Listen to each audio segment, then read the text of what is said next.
This is Goodnight Stories for Rebel Girls. Hi, Rebels. This is Goodnight Stories for Rebel Girls, the interview. I'm your host, Luna, and I'm talking to Krystal Ramseur. Krystal read us the story of blues singer Big Mama Thornton. Go listen if you haven't heard it yet.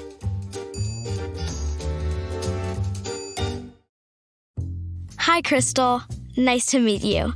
Could you introduce yourself, please? My name is Krystal Ramseur, and I'm an improvisation actor and Chief Operating Officer at the National Council of Negro Women. That's so cool. And what was it like being you as a kid? I'd say my fondest childhood memory was probably my 8th birthday. A week before my 8th birthday, I had just gotten in trouble with my parents because I stole a candy bar from a Publix in Florida, and they had taken away my bike from me, and so I was distraught that I couldn't ride my bike, which was the most important thing to me at that point in my life. And then I thought I wasn't going to have a birthday party or even celebrate my birthday, so I was really sad. And my parents, they said, we're getting packed up in the car, and they had all these like trash bags in the car, and they said, we're going to go do laundry. And I was like, this is what I deserve. Stole a candy bar. Now I'm doing laundry on my birthday.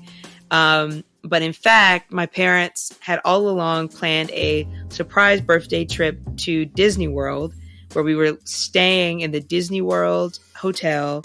And it was the best birthday I've ever had. And the trash bags were actually full of birthday presents. So I think it was the swing from thinking I was going to do laundry and not have a birthday to be having like the biggest, best birthday ever. And I share a birthday with Mickey Mouse. So I think it's extra special to have my birthday at Disney World. Wow, that's an awesome surprise. And can you tell us a little about your organization? The National Council of Negro Women was founded in 1935 by Mary McLeod Bethune, who, was a civil rights leader, also closely worked with President Franklin Roosevelt and Eleanor Roosevelt. She was also an educator, so she really believed in making sure people had the education and the support that they needed to succeed in the world. She founded the National Council of Negro Women, and we were also led for many, many years by the great Dr. Dorothy Height, who's a DC-based civil rights leader, who was the civil rights leader who made sure that Martin Luther King Jr. spoke at the March on Washington. She was in that room and said, we need to let this young man speak. So she was obviously a huge impact in the civil rights movement, and NCNW continues her legacy around our mission is to ensure that we're providing the supports for Black families and the Black community, and we see that as really ensuring that Black women have the education, the access to health, access to voting, and all of those to be able to fully be able to participate in the community. That's amazing. And in addition to working there, you're also an improvisation actor. How did that come about? So I got into improv mainly because I was looking for an outlet for myself, a creative outlet. I've never done comedy. I didn't really do theater as a kid, but I was really looking for something to really let loose. I think working in DC, I worked a lot of hours. A lot of people I associated with, they also had hard jobs. And so it was just a lot of the same thing all the time.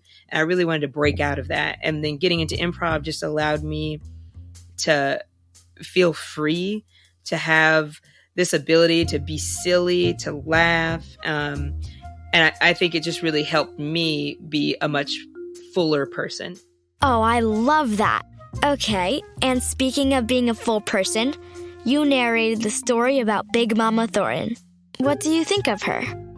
Big Mama Thornton was obviously someone who was very true to herself and true to her core as an individual, and never let that sway, regardless of what others may say to her.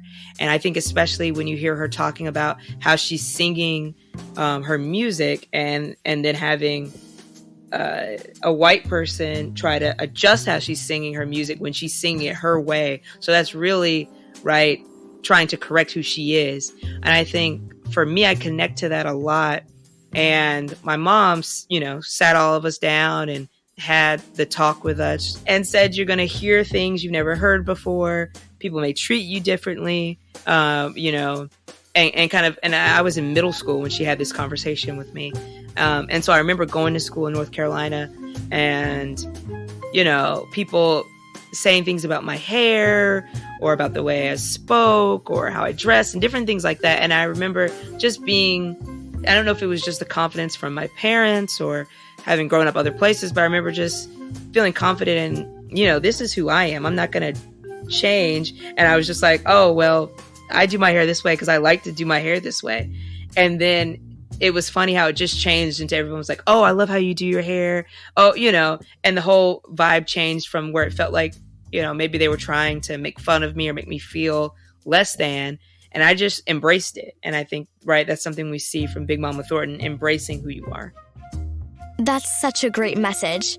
Thank you for that. And Krystal, how are you a rebel girl? I think I'm a rebel girl because I have really decided this is who I am in my life. For improv, I'm an improv team called Hellcat, which is all female identifying improv team. And we're the only, all female identifying team at our theater. We were one of the first ones at the theater, and we just take up space.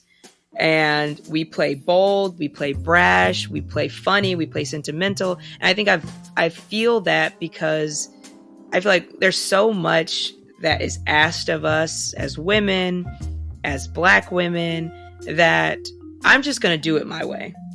And the older I get, the more comfortable I feel to be like, I'm going to do things my way. Whether it's in improv, whether it's at work, whether it's with friends, relationships, I'm going to do it my way. I'm a rebel girl. Yeah. You sure are.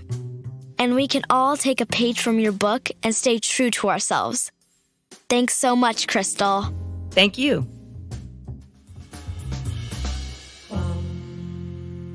And thank you for listening. Until next time, stay rebel.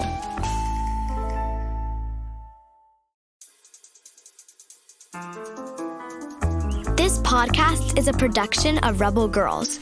It's based on the book series Goodnight Stories for Rebel Girls. This episode was produced and directed by Deborah Goldstein, with sound design and mixing by John Marshall Media. Script editing by Abby Sher. Joy Smith and Jess Wolfe were our executive producers. Original theme music was composed and performed by Elettra Bargiacchi. A special thanks to the whole Rebel Girls team who make this podcast possible. Until next time, stay rebel.